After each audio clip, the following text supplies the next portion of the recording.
Ibu bapak, saudari dan saudara yang terkasih di dalam Tuhan Yesus Kristus, kembali kita berjumpa di dalam Renungan Mingguan hari Rabu tanggal 25 September 2024 bersama saya Pendeta Aritulus Arianto.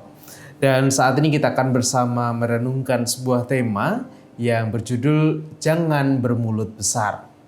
Sebelum kita akan bersama merenungkannya, mari kita berdoa memohon pimpinan dari Tuhan. Mari bersama kita berdoa. Bapa di dalam surga, saat ini ya Tuhan, kami datang menghadap-Mu, membawa syukur kami untuk setiap berkat yang kami terima di dalam hidup kami. Dan di dalam syukur kami itu, kami juga membawa kerinduan kami untuk merenungkan dan mendengarkan firman-Mu. Berkatilah kami Tuhan di dalam perenungan firman yang akan kami lakukan bersama. Kiranya Roh-Mu yang kudus yang memampukan kami untuk menjadi pelaku-pelaku firman di tengah-tengah hidup kami. Kami serahkan Tuhan perenungan firman-Mu pada saat ini dalam tangan kuasa Tuhan sendiri. Di dalam nama Tuhan kami Yesus Kristus, kami naikkan doa kami. Amin. Sabda Tuhan yang menjadi dasar perenungan kita pada saat ini tertulis di dalam kitab Pengkhotbah pasal 5 ayat 1 sampai dengan ayat yang ke-6. Kitab Pengkhotbah pasal 5 ayat 1 sampai dengan ayat ke-6. Demikian sabda Tuhan bagi kita. Janganlah terburu-buru dengan mulutmu, dan janganlah hatimu lekas-lekas mengeluarkan perkataan di hadapan Allah. Karena Allah ada di surga dan engkau ada di bumi. Oleh sebab itu, biarlah perkataanmu sedikit. Karena sebagaimana mimpi disebabkan oleh banyak kesibukan, demikian pula percakapan bodoh disebabkan oleh banyak perkataan.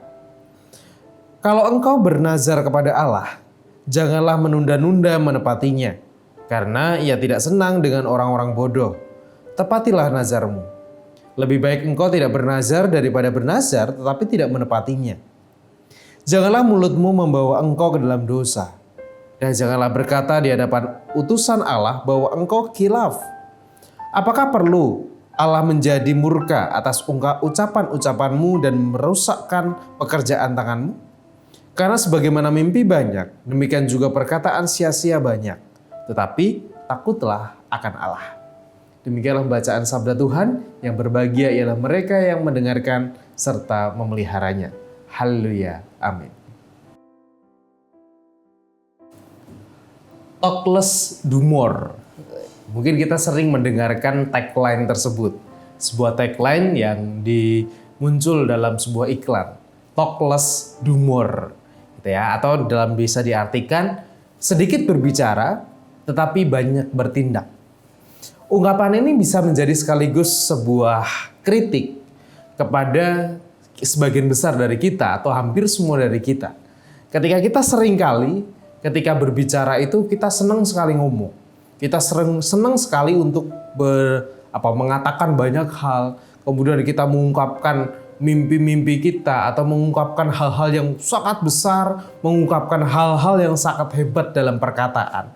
Tetapi ketika itu kemudian diperjumpakan dengan sebuah tindakan, maka sering sekali perkataan yang besar itu justru menguap begitu saja, tidak lalu menjadi sebuah tindakan.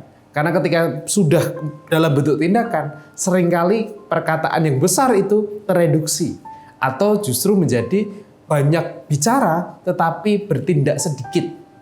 Nah, tagline ini, talk less do more ini menjadi sebuah tagline yang mengingatkan bagi setiap kita, bukan hanya tentang produk tersebut, tetapi tentang bagaimana hal yang ada di balik tagline tersebut.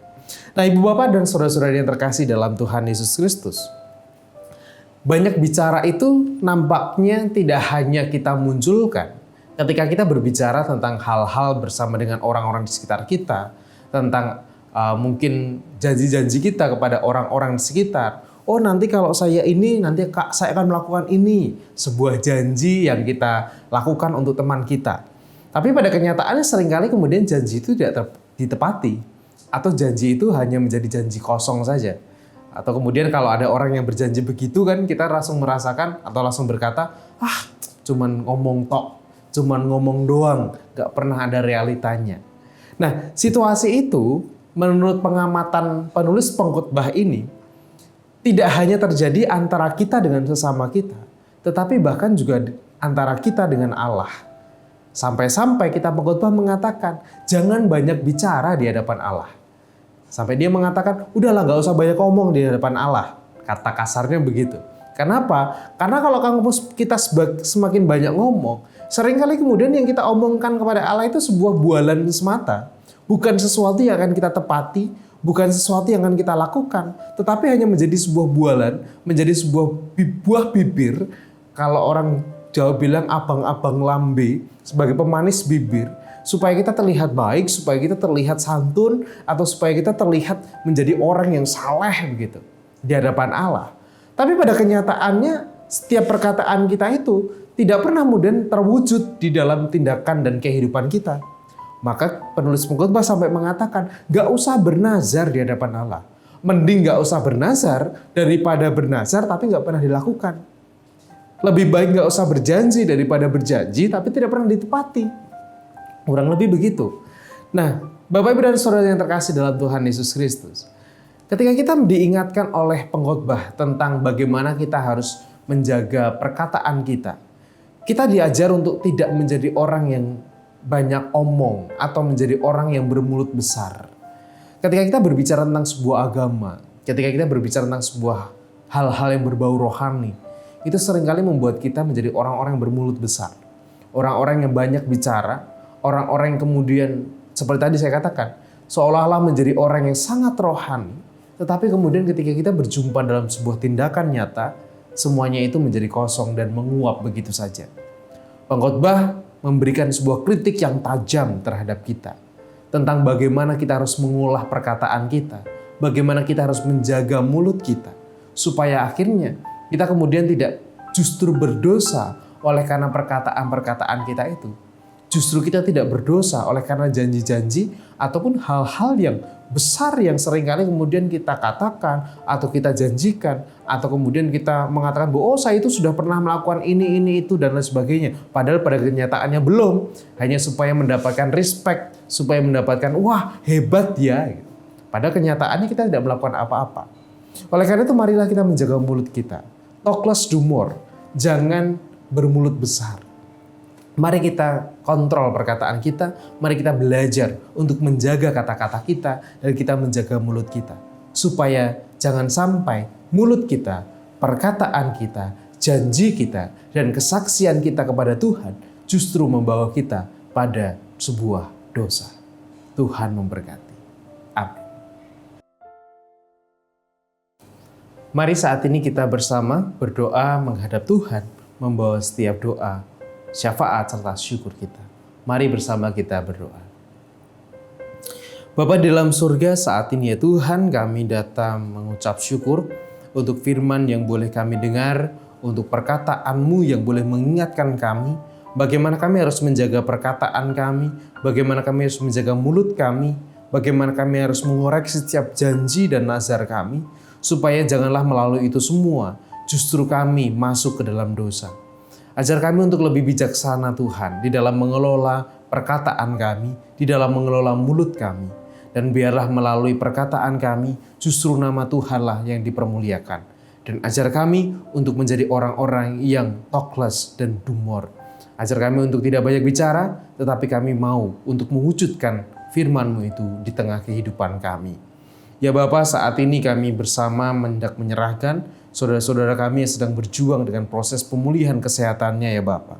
Secara khusus kami berdoa untuk Bapak dan Ibu Priyono, Ibu Ami Birowo, anak Amoresya, Ibu Sri Utami Suprapto, Ibu Margono, Bapak Ngatimin, Bapak Cahyo Muntati, anak Naladipa Anasera, Bapak Saharun, Bapak Warsito Utomo, Ibu Endang Joko Triyono, Ibu Maria Kasman Simanjuntak, Bapak Edwin Krusma Yulianto, anak Nasya Alana Putri, dan juga Bapak Wiwit Iman Suparjan. Kami menyerahkan Tuhan untuk saudara-saudara kami ini ke dalam tangan kuasa Tuhan. Kiranya berkat yang dari-Mu boleh terus menyertai saudara-saudara kami ini, anak-anak kami ini, orang tua kami ini, di dalam proses pemulihan kesehatan mereka Bapa. Satu yang kami yakini bahwa Tuhan tidak akan meninggalkan saudara-saudara kami ini Bapa. Kami juga secara khusus berdoa juga menyerahkan untuk orang tua kami. Kami menyerahkan Ibu Sarno, Ibu Tugira Sariman, Ibu Rusmiati Suhardi, Ibu Merjangkung, Ibu Edang Karno, Ibu Gun Mariaten Subardi, Bapak Sadal Paulus, Bapak Christian Dauribu, Bapak Elias Sariman, Bapak Ibu Sunarto Saputro, Ibu Sarti Putih Santoso, Ibu Marti Utomo, Ibu Admirtini Rusti, Ibu Sri Suarsi Rahayu, dan juga orang tua kami yang lain dimanapun mereka berada. Biarlah Tuhan di dalam setiap keberadaan mereka saat ini, mereka boleh senantiasa terpelihara oleh cinta kasih-Mu. Dan biarlah di masa tua mereka tetap bisa menikmati hari-hari mereka tetap bisa bersuka cita dan merasakan damai sejahtera oleh karena perlindungan yang dari Tuhan. Kami menyerahkan juga Tuhan untuk berbagai kehidupan kami, aktivitas kami, tanggung jawab kami yang akan kami lakukan, yang akan kami hadapi, serta pergumulan-pergumulan kami yang lain yang saat ini juga sedang kami geluti bersama. Kiranya Tuhan yang menolong kami dan Tuhan yang memampukan kami untuk kami bisa menyelesaikan semuanya dengan tuntunan dan kekuatan dari-Mu. Kami menyerahkan Tuhan, doa kami menyerahkan syukur kami hanya ke dalam tangan kuasa Tuhan. Di dalam-Mu ya Tuhan, kami naikkan seluruh hidup kami. Amin.